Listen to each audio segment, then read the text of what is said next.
Seja muito bem-vindo a mais um Café com Guerra, o podcast que esquenta ideias, traz informações para você compreender. E olha, hoje nós temos um convidado super especial. Ele é um cara extremamente inteligente, sobretudo na sua capacidade de viajar pela mente, pelo comportamento e pela saúde integral. Ele é Dr. Andrelino Nogueira, é psicanalista, neuropsicopedagogo, terapeuta comportamental e especialista ortomolecular. Carrega consigo uma missão muito linda de cuidar da mente das pessoas, das crianças, não é, Luiz? E você está querendo colocar sua baratinha aqui comigo, né?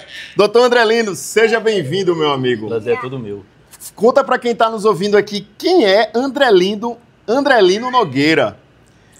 Andrelino Nogueira é filho desse sertãozinho, né? Sertanejo raiz, né? Raiz. Filho de Dona Terezinha. Oh, coisa boa. Seu Jesus do Crediário, como era conhecido antigamente. Eu sou nascido e criado em Serra Talhada, venho de uma família humilde, posso dizer assim, né? Me criei trabalhando, comecei a trabalhar cedinho. Sim. Né? Sempre, tudo que eu fiz, eu sempre levei comigo as frases que minha mãe sempre me falava e me fala ainda, né? Fazer o bem sem olhar a quem. Muito bom, né? Essa é a missão, né? Eu sempre procurei fazer isso, assim, essa questão independente do que você fizer, você pode atingir as pessoas. Sim. Independente da área que você atuar, você pode atingir as pessoas e você pode fazer algo de bom por elas. Sim. Então eu sempre busquei fazer isso em tudo que eu fiz na minha vida até hoje, né? Muito bom. E olha que você faz muito bem, viu? O Andrelino, ele atende em várias clínicas, tem um currículo, assim, invejável. Andrelino, e de onde começou a ideia de cuidar da mente das pessoas, das crianças, de ter essa sensibilidade que não é todos que possuem, né? Então, eu sempre tive uma boa escuta, eu sempre fui um bom ouvinte. Desde muito jovem, os amigos, os colegas sempre diziam, poxa, você, né? A gente se sente bem em conversar com você, em se abrir com você, porque você ouve, né, a gente. E eu sempre tive isso comigo, né? Daí vem minha identificação por essa parte de cuidar da saúde mental, de cuidar da saúde das pessoas nesse aspecto, né? Eu primeiro fiz bacharelado. Era isso que eu ia te perguntar, conta aí. Psicopedagogia, né? Eu sou, acho que, da segunda turma de Pernambuco de bacharelado em psicopedagogia. Aqui em Serra Talhada eu e meu irmão fomos os primeiros a ser formados. Aqui em Serra? Aqui em Serra, como bacharéis em psicopedagogia. Que legal. E a psicopedagogia, para quem está nos ouvindo, nos assistindo, por que essa terminologia junta a pedagogia e a psico? Ela é uma graduação própria? Como é? Explica aí. Porque tem a psicologia e a pedagogia, né? Sim. A psicopedagogia hoje ela virou uma ciência própria, né? Então, quando você faz um curso de bacharelado em psicopedagogia, você está estudando um pouco de pedagogia, um pouco de psicologia e estudando o conjunto de ambas. Entendi. Né?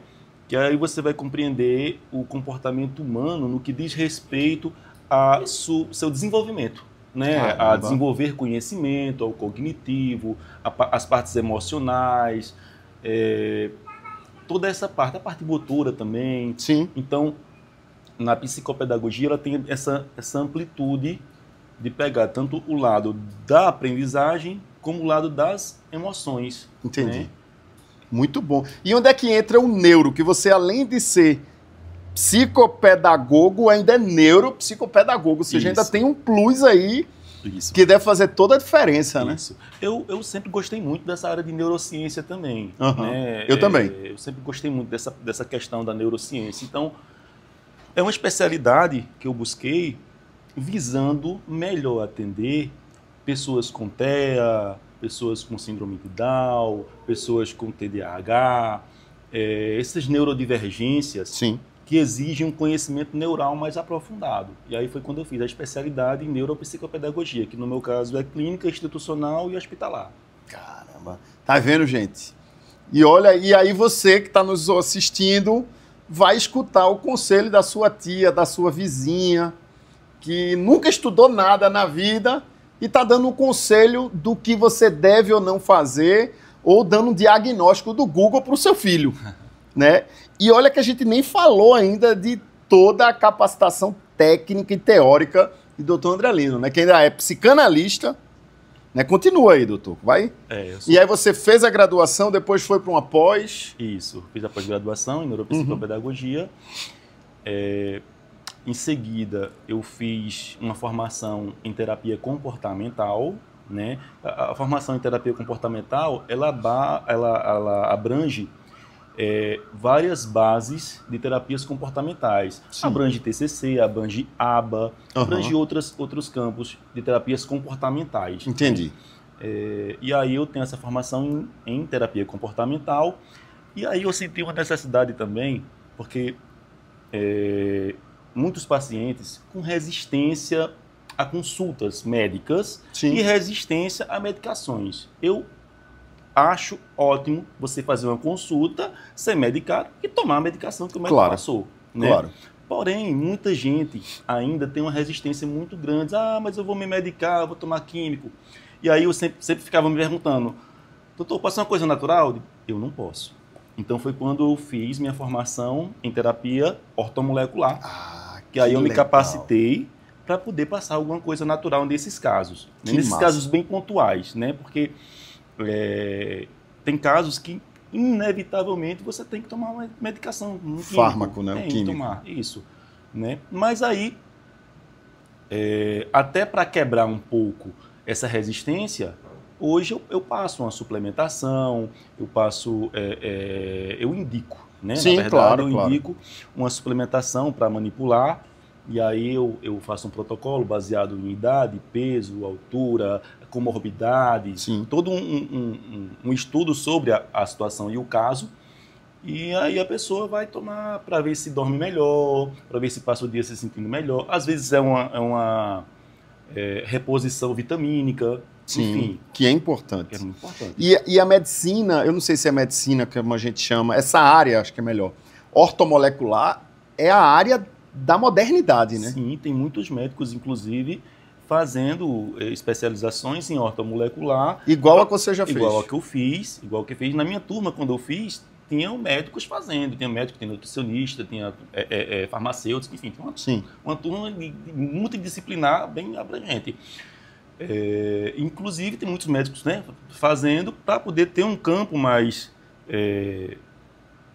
flexível, digamos assim, né? Quando ele vai receitar a medicação, ele também faz uma reposição vitamínica, enfim, repõe algumas substâncias que são apropriadas para a liberação de neurotransmissores, como dopamina, serotonina, enfim. Isso é muito importante. Recentemente eu fiz um exame de sangue, e aí para quem nos acompanha já escutou essa história, né?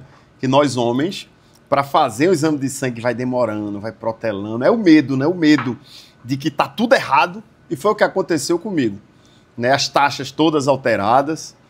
Mas, né, o que eu venho dizer é que uma dessas taxas que estavam alteradas era da vitamina B12 e da vitamina D. Né? E aí comecei uma suplementação por um médico, né? um endocrinologista que passou. E é extremamente visível a melhoria do bem-estar, de autoestima, de atividade física, de tudo. Não é impressionante? Sim, impressionante. Um paciente, esses dias, eu passei uma suplementação para ele e uma reposição de um neuroestimulante também. E aí ele perguntou, eu tomo de manhã ou à noite? Como é uma combinação que pode tomar tanto de manhã como à noite, eu disse, não, tome de manhã, né? Não tem problema. Ele tomou, aí ele disse que ficou um pouco sonolento. Só que ele estava tomando uma outra substância natural também à noite para dormir, que não fui eu que Sim, outro profissional. Não, ele tomou, ele estava por conta própria. Foi na farmácia, comprou e estava tomando. E aí ele disse, fiquei um pouquinho sonolento pela manhã. Aí eu disse, então mude. Tome à noite. Tire queda. Aí, pronto, ele está dormindo bem à noite, não está tomando a outra substância, e de quebra tá passando um dia muito bem. Ele só tô até com medo de dizer o quanto eu tô bem e começar a dar errado. Aí assim, essas coisas, né? Reposição vitamínica é muito importante. Demais. Muito importante. Demais. Essa reposição veio assim para ajudar bastante. Se você pudesse voltar no tempo, lá naqueles seus primeiros atendimentos, né, aquele Andrelino mais jovem, com medo, o que é que você diria para ele? Eu diria continue, né? Que eu estou muito orgulhoso de você. Ah, olha aí, que massa, gente. E é verdade, viu? O doutor Andrelino, ele tem... Fala aqui pra gente onde é que você atende, qual é o seu Instagram, para quem está nos ouvindo e começou e já gostou, quer começar a te seguir, quer participar de um acompanhamento seu. Fala aí. Eu atualmente atendo na Clínica Neurocenter. Uhum. Atendo... Neurocenter em Serra Talhada. Serra Talhada, certo. Justamente. Atendo aqui em Serra Talhada também na Clínica Amor Saúde. Certo. E atendo também, tô atendendo agora no próximo mês, iniciarei, na Vila Saúde. Ótimo. Atendendo lá também. Entendi. E fala teu Instagram. Meu Instagram é @Andrelino_Nogueira. É bem simples, é meu nome com underline. Andrelino_Nogueira. Já fica aqui com a gente, que já a gente vai comentar vários pontos que você vai compreender. Cara, eu preciso marcar uma consulta com o doutor Andrelino. Fica aqui com a gente. Doutor, como a psicanálise ajuda o paciente a resgatar o que está por trás de um sintoma? Porque você também é psicanalista, né? Sim. Conta aí pra gente aí. A psicanálise, ela costumamos dizer, né, que a psicanálise ela é a cura pelo amor. A gente tem aquela escuta carinhosa, aquela escuta acolhedora. Uhum. Então, o paciente ele se sente em um momento que ele consegue falar, né? Falar aquilo que está doendo, aquilo que está enganchado. Porque a dor emocional, quando você cala, dói. Piora, né?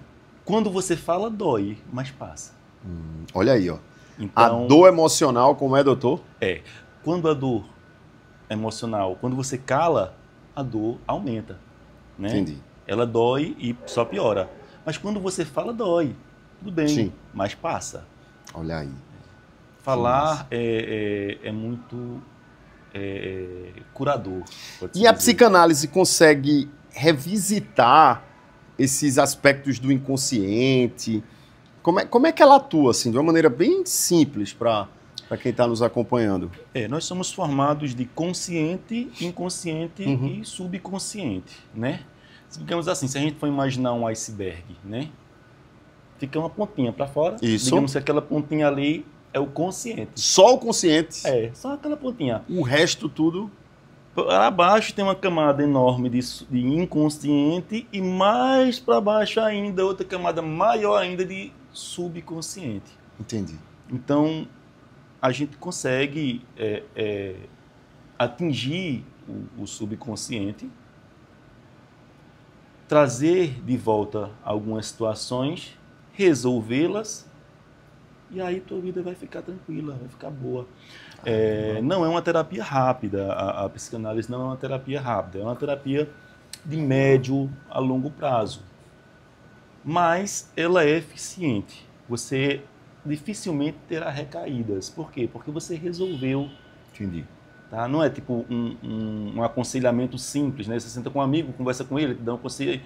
Tal. Não é. É uma conversa mais profunda. Então você cura. Você cura por quê? Porque você se conhece, se compreende e se resolve. E você não precisa usar o remédio, né? Sim, porque você resolveu a causa. O remédio ele é para deixar você menos tenso, mais calmo, mais concentrado, para você dormir.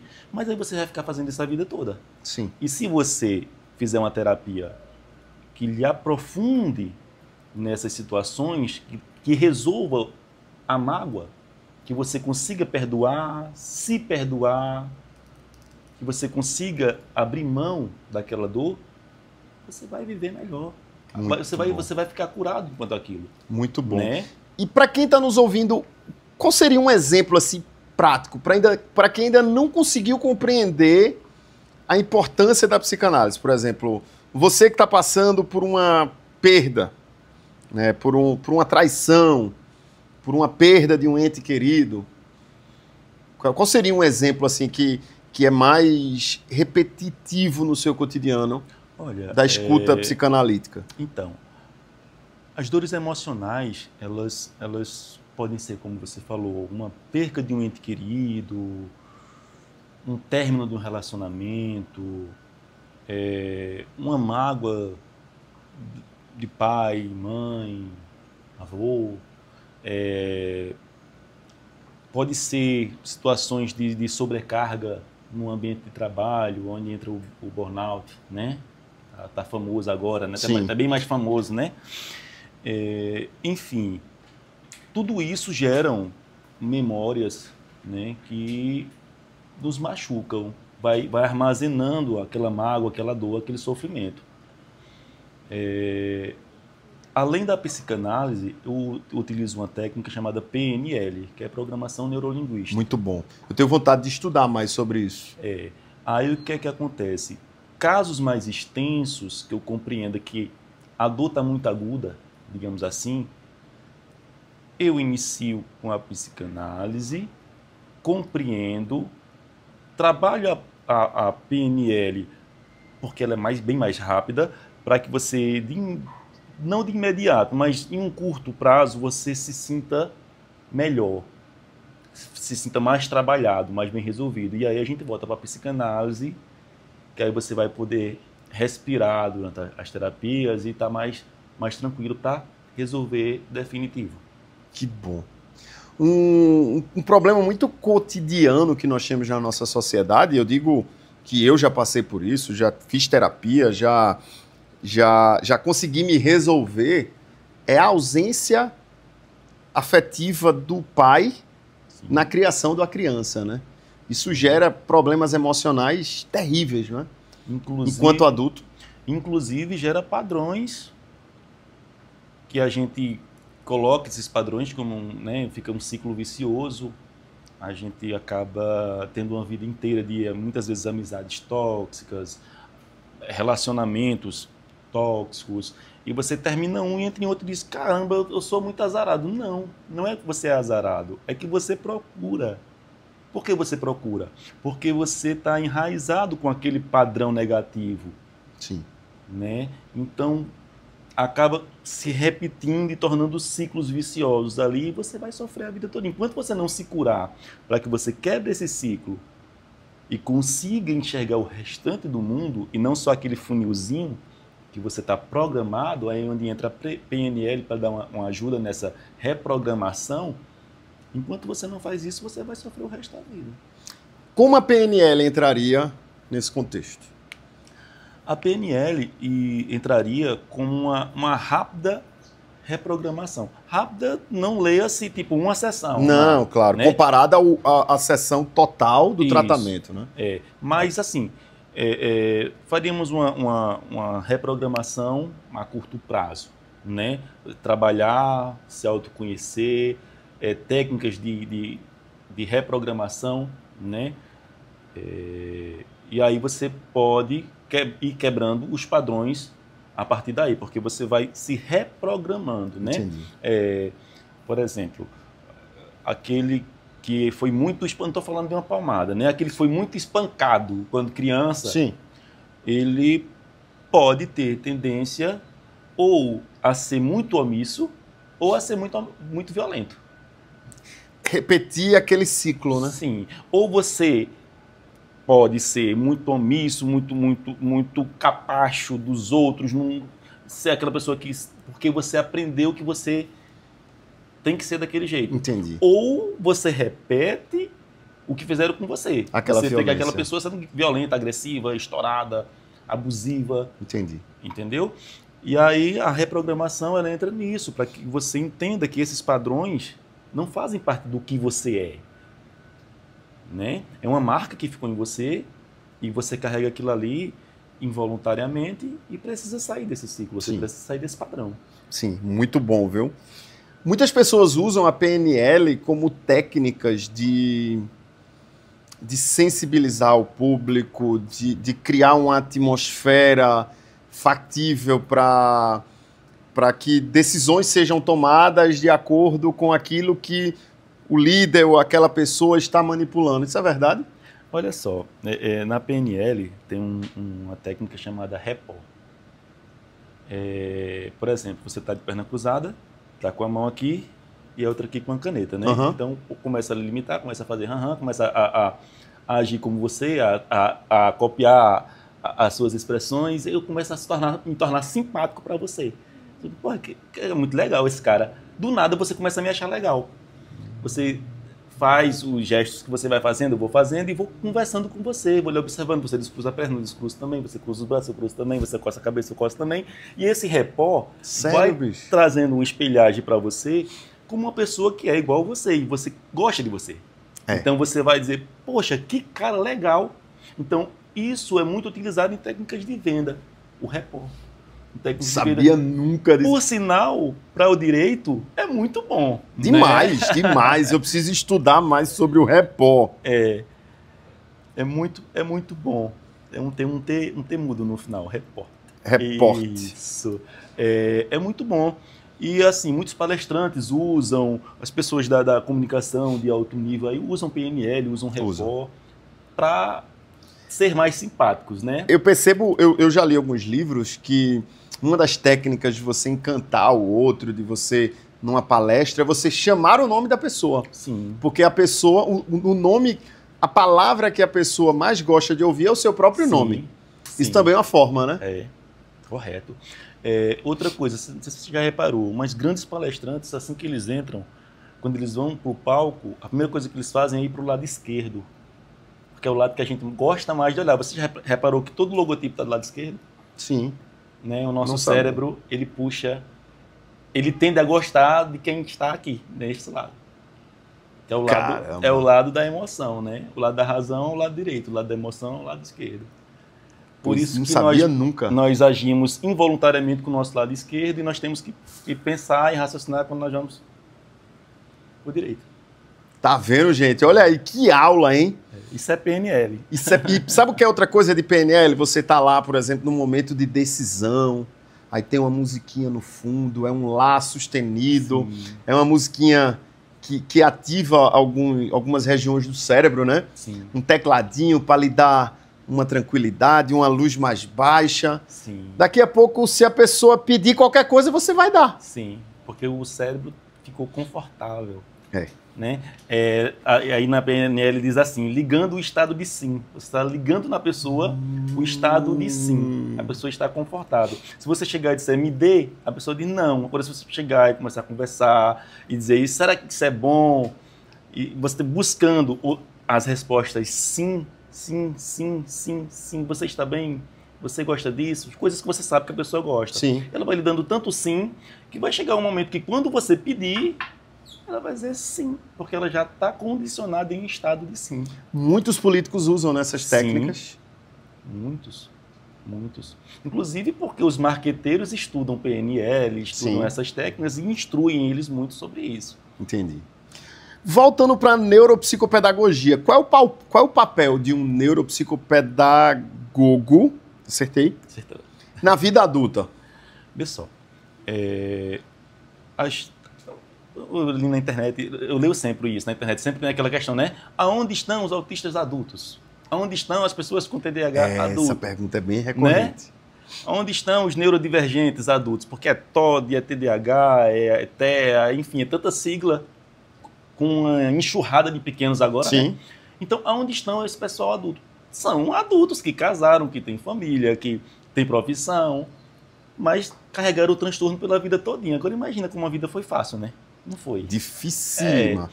Então, o que acontece? A neuropsicopedagogia, nesse contexto, ela pode identificar adultos com transtorno, né? Nós temos testes específicos para adulto, tá? Você que está sentindo esses... que sentiu a vida todinha diferente, digamos assim. Dá alguns exemplos aí de sintomas. sensibilidade sensorial, né? Eu agora avaliei recentemente um adulto, estou avaliando 2 adultos, agora tudo gente formada, casado, pai de filhos, enfim, tudo gente que venceu na vida, né? Porém, com muita dificuldade. Com muita dificuldade. Então, os questionamentos. Poxa, eu sempre fui muito sensível com barulhos, o pessoal dizia que era besteira minha, que era, perdão da palavra, frescura, né? Eu sempre tive muita dificuldade com luminosidade forte, eu sempre me senti sufocado em ambientes com muitas pessoas, mas eu queria sair, mas mãe e o pai dizia fica, e eu ficava lá em pânico, diziam que era besteira minha, então a gente escuta muito isso. Então você teve toda essa criação, você tem que lembrar do seu passado, as dificuldades que você teve na escola, as dificuldades que você teve no ambiente familiar, como você sentia no ambiente social, né? Você lembra com quantos anos você começou a falar direito? Que quando você fala errado, você sabe, porque os adultos ficam dizendo, eita, fala tal palavra, aí você fala errado, aí é horrível isso. É terrível. Né? Isso é terrível para a criança se constrange. Sim. E aí, quando você tem dificuldade na fala, você vai lembrar que você até grandinho falava várias palavras erradas, tinha muita dificuldade. Você lembra que sua mãe disse que você começou a falar tarde, mas aí no tempinho dele, ele vai falar. No tempinho dele não tem isso mais. Tá? A gente tem um marco que tem que ser respeitado. Entendi. Né?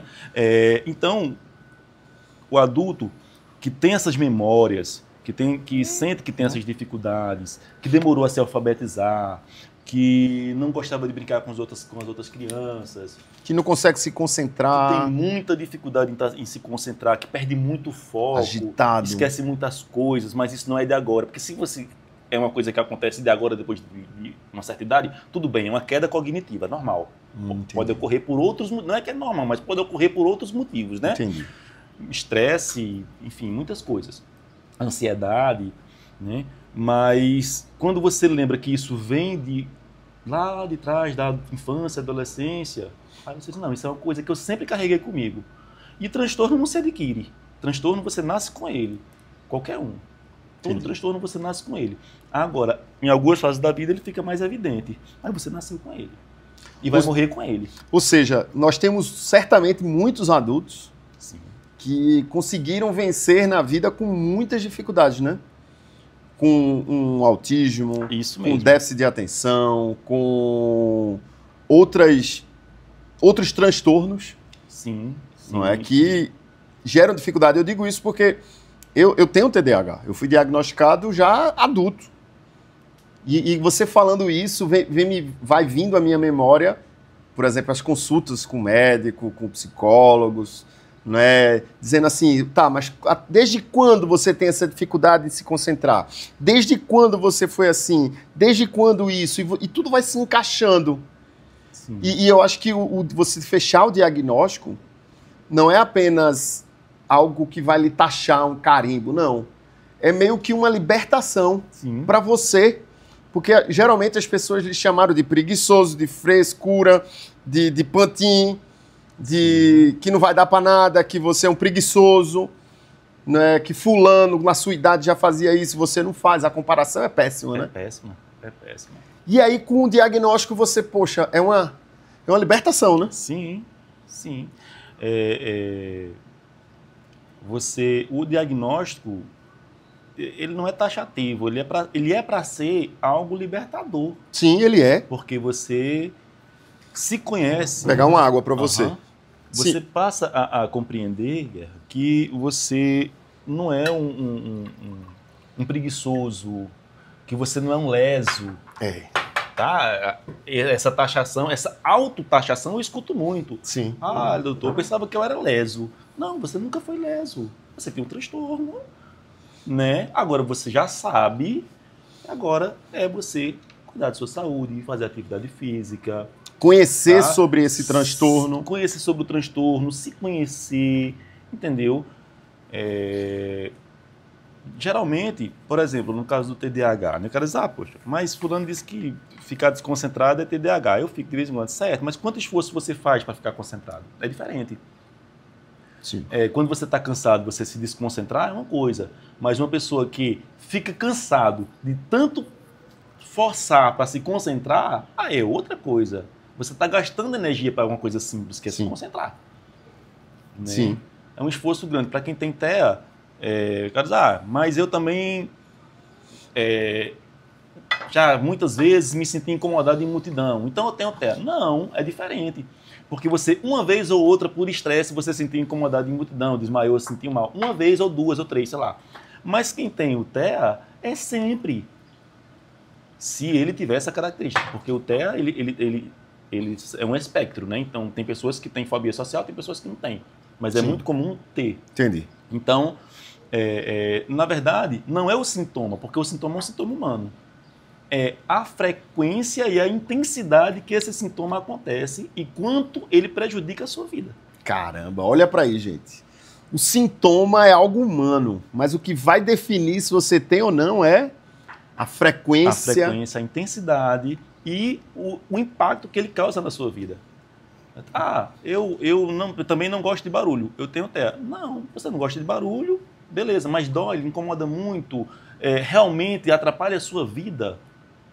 Porque quem tem TEA atrapalha a vida. Sim. Ele fica angustiado, ele entra em estado de pânico. E só quem sabe o que é crise de pânico vai entender isso.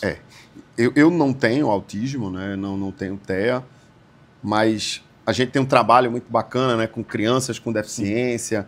E já tive a oportunidade de ver algumas crianças em crise e é algo assim assustador para nós que não somos da área do direito, para tentar acalmar aquela criança, para tirar ela daquela crise, para que ela volte à realidade. Sim. Não é? É angustiante para quem está vendo, né? Imagina para quem está lá. Isso. Então, a neuropsicopedagogia consegue, não é, identificar e estimular essas potencialidades cognitivas. Sim. E a terapia comportamental, como é que ela agrega valor nesse caso específico? Quais são as técnicas utilizadas? Pessoal, eu utilizo nas abordagens, quando se trata de intervenções, técnicas de ABA, né? Inclusive eu tenho formação em aplicador ABA. E no curso da formação de terapia comportamental, eu também vi ABA, vi TCC e outras abordagens comportamentais. Então, geralmente eu identifico qual abordagem comportamental vai ser mais compatível com a situação. No TEA infantil, geralmente a gente usa mais ABA, né? Porque é mais apropriado para a criança em desenvolvimento, a terapia do comportamento aplicado, né? Que é a ABA, para aquela situação. Né? Já o adulto, a gente usa mais um misto com ABA, TCC, outras áreas comportamentais, né? Que estimulam ali o autoconhecimento, a compreensão, traz ele para a situação que está acontecendo, aquilo que ele está sentindo, o que causou aquilo ali naquele momento. Então, a terapia comportamental ela é bem prática, porque ela atinge a criança, atinge o jovem e o adulto também. Entendi. E para quem está nos assistindo, que tem um filho com autismo, como é que funciona essa terapia ABA? Que eu acho que muitas mães sempre escutam, terapia ABA, sempre se fala muito, né, dessa terapia. Isso. E os benefícios que ela traz para crianças com autismo. Mas explica para a gente de uma maneira bem simples, André Lino. Bem amadora mesmo, para quem não é da área compreender. De uma forma bem simples. ABA ela é uma ciência, né? Fala terapia ABA e tal, porque o terapeuta ele aplica a ciência. ABA é uma ciência. E ela vive em evolução. Né? Ela foi desenvolvida, a princípio, né? Para tratar crianças autistas. Não é só para isso. Mas o maior foco, né, em especial, é mais com esse intuito. Uhum. Então, a ABA ela se resume a terapia onde entra estímulos positivos e negativos. Quando faz algo que o terapeuta compreende positivo, existe um estímulo positivo com aquilo, né? A própria forma de trazer para as atividades já é com um estímulo positivo. Quando não tem realizado exatamente o que tem que fazer, quando demonstra alguma rejeição, alguma resistência, aí o estímulo ele vai ser negativo, né? Isso tudo envolve muitas técnicas, Sim, envolve claro. abordagens bem específicas, mas em resumo é isso, o incentivo positivo e o incentivo negativo, ali para ir equilibrando e trazendo para que ele compreenda a rotina, né? O que é bom tem que continuar e o que não é tem que parar. É como se fosse um treinamento mesmo, né? Sim, é como se fosse um treinamento comportamental de seguir, né, um caminho voltado para o que é positivo, né, em termos de comportamento. Entendi. Cara, que legal, eu tô adorando esse podcast, gente, porque eu adoro esses assuntos. Por exemplo, eu conversando contigo, tu falando, em minha mente vai a mil aqui. Por exemplo, me veio uma pergunta aqui. Muitas vezes nós temos aqueles pensamentos intrusivos. Sim. Não é? Tá fora do nosso roteiro, mas... Não, mas tá. Tem alguma conexão com essa terapia comportamental? Tem com terapia comportamental, tem com a psicanálise, né? Tem com a psicopedagogia, com a neuropsicopedagogia, tem a ver com tudo. Por quê? Pensamentos intrusivos, eles podem ter muitas fontes. Uma delas pode ser o TDAH. Sério? Porque com o TDAH você tem pensamento acelerado. Você pensa Se você for do tudo. tipo hiperativo. Sim. Você é TDAH do tipo hiperativo e impulsivo, né? Então, muitas pessoas... Esse menino tem TDAH? Tem não, ele está muito quieto. Você sabe a cabeça dele como é que tá? Um liquidificador com pedra de gelo batendo lá. Às vezes ele está quieto exatamente por o cérebro estar acelerado. Então, os pensamentos intrusivos podem ser a hiperatividade dos pensamentos acelerados que estão naquele momento, né? Mas o que é que também pode ter pensamentos intrusivos? A ansiedade. Entendi. Né? Sabe por que eu te pergunto isso? Sim. Porque tem pessoas que têm relatos, assim, parentes meus, Sim. Né, que já conversaram, que, por exemplo, estão numa varanda, no 10º andar. E ali, na mente dele, é como se fosse uma vontade de pular.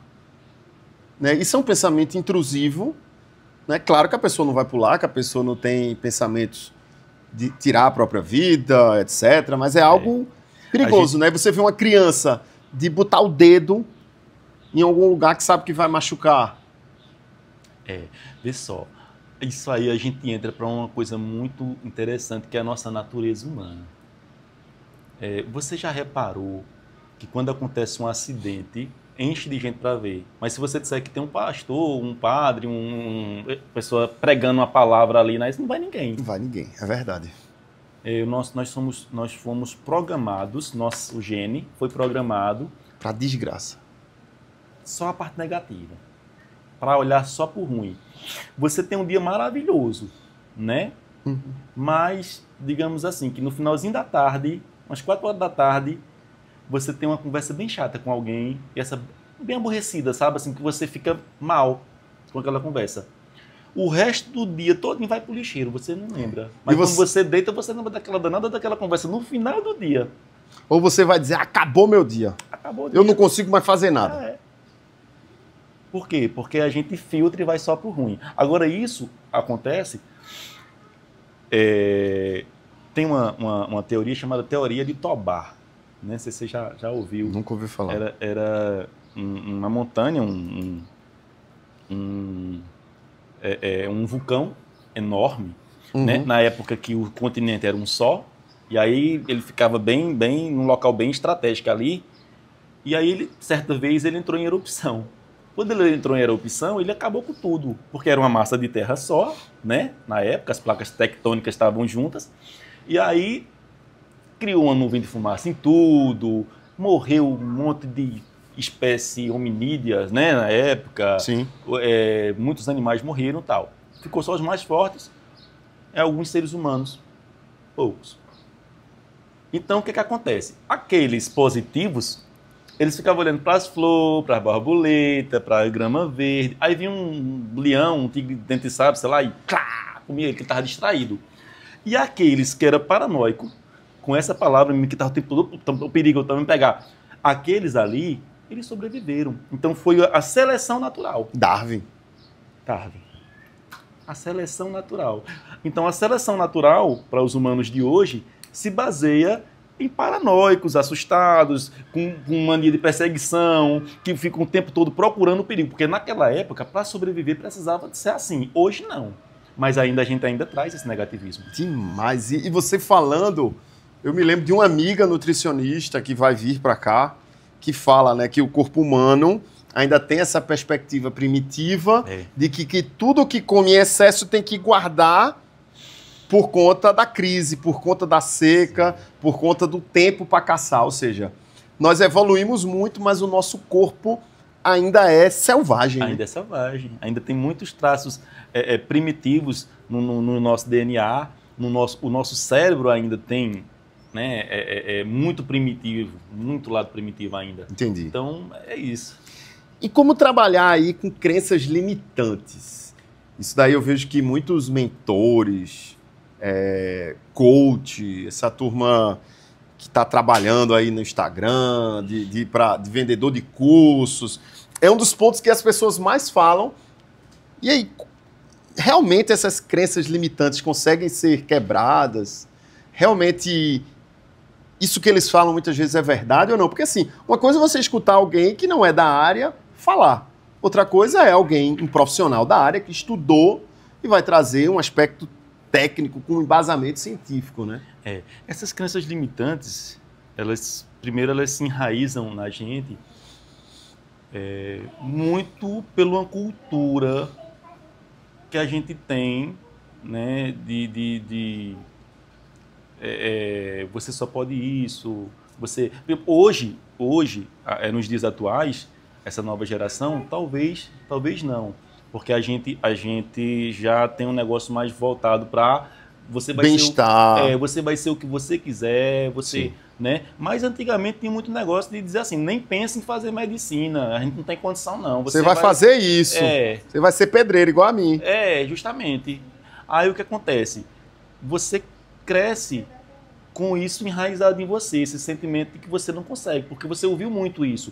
Essa história de você não vai valer nada, você não vai dar para nada, né, tal. De tanto escutar isso, você também cresce pensando que você é um fracassado. Entendi. Né? E aí, assim, essas crenças limitantes, elas existem de verdade, e isso pode ser quebrado, né? Existe muito na internet, a gente vê, como você falou, tem lá de coaches aí, de mestres, de sábios. Isso, né? É o que mais tem. Só que assim, eu recomendo, se você se sentir limitado, procure um profissional. Olha aqui o profissional. Da saúde mental. Olha aí, ó. Doutor Andrelino, você atende online? Atendo. Olha, gente, você não vai... O problema, mas eu não moro em Serra Talhada, atende online, pô. Atendo online. Vai lá, continua, faz teu mexão. Então você tem que procurar um profissional da saúde mental. Ele vai te conhecer, ele vai fazer você se conhecer. Esse fator limitante, por que eu digo um profissional da saúde mental? Porque esses coaches, muitas vezes, eles te vendem um e-book, vendem um vídeo com a receita de bolo pronto, mas essa receita de bolo ela não funciona. Por quê? Porque nós somos indivíduos únicos. Exato. Cada um é único. Traz um geralzão, às vezes você se identifica, mas você não tem uma resolutividade. Não tem. Você tem que procurar um apoio individualizado para você, para esse ser humano que você é. Porque cada um é único. Cada um tem uma vida única, cada um tem uma história única, tem um passado único. Então, a receita que serve para José não vai servir para Joaquim. Né? Porque são pessoas diferentes. E a terapia comportamental consegue quebrar essas crenças? Sim. E fazer você prosperar na mente, tá, gente? Sim. Claro que você prosperando na mente, o aspecto financeiro vai chegar como uma consequência. Sim. Não é? Tudo que você quer, você pode conseguir. Né? Basta você acreditar. Agora sim, então eu vou dizer que eu acredito que daqui a X tempo eu vou estar assim. Sim, se você acreditar só da boca para fora, mas será que você acredita mesmo? Você olhou para dentro de você e você acredita mesmo? Porque assim, a gente tem uma barreira.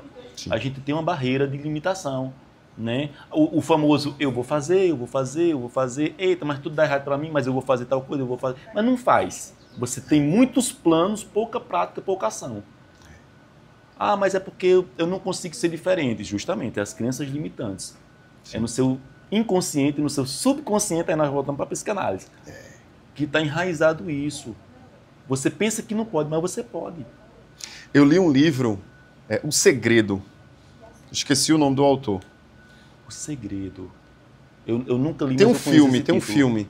E ele fala muito sobre isso, sobre essas crenças limitantes. Sim. Agora, claro que você precisa querer e pagar o preço por isso. Sim. Né? Sim. Não é só querer e vai cair do céu, né? Não. Eu lembrei agora de Leandro Carnal. Sim, eu gosto de Leandro Carnal. Um vídeo dele bem bacana que ele fala que o secretário dele disse que acha muito bonito o Natal da casa dele, né?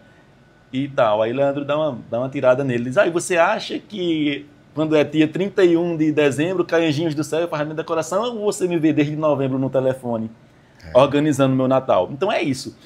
Eu quero, eu vou buscar.